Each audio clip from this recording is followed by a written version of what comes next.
একেবারে শুরুর দিকে নাজিল হয়েছে। তার আগে মাত্র 10টি সূরা নাজিল হয়েছে।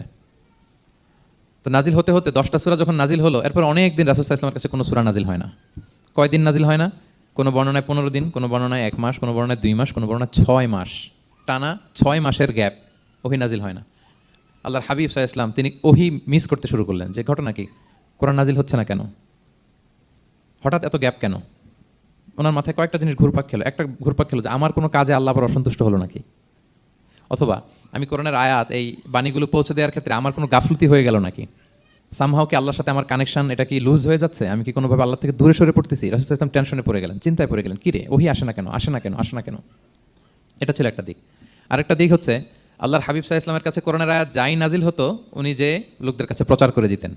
এখন নাজিল হয়েছে এখনই যে প্রচার শুরু, রাতে নাজিল হয়েছে রাতেই প্রচার শুরু, দিনে নাজিল হয়েছে দিনেই প্রচার শুরু, যখন নাজিল তখন প্রচার। কারণ আল্লাহ তাআলা বলেছেন, ইয়া আইয়ুহার রাসূলু বাল্লিগ মা উনজিলা ইলাইক মির রাব্বিক, আপনার রবের পক্ষ থেকে যা নাজিল হয়েছে প্রচার করেন।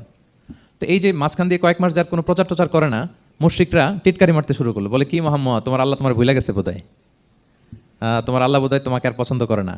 আগে তো প্রতিদিন কিছু না কিছু শোনাতা যে এইটা নাজিল হয়েছে, ওইটা আসছে, এই বিধান ওই বিধান, এখন তো কোনো খোঁজখবর নাই, ঘটনা কি? আল্লাহর হাবিব সাল্লাল্লাহু আলাইহি ওয়াসাল্লামের চাচি উম্মে জামিল, আবুল হাবির স্ত্রী, সে আরও খারাপ কথা বললো। সে বলল, ইন্না শাইতানাকা কদ তারাকাক, তোমার কাছে যে একটা শয়তান আসতো এখন বোধহয় আর আসে না মুহাম্মদ, নাউযুবিল্লাহি মিন যালিক। এটা দিয়ে জিবরিল আলাইহিস সালামকে বুঝিয়েছেন। জিবরিল এসে কি যেন বলে, কই এখন তো কিছু বলো না। তো রাসূল বলবে কি করে, কারণ তিনি তো মন গড়া কিছু বলতেন না।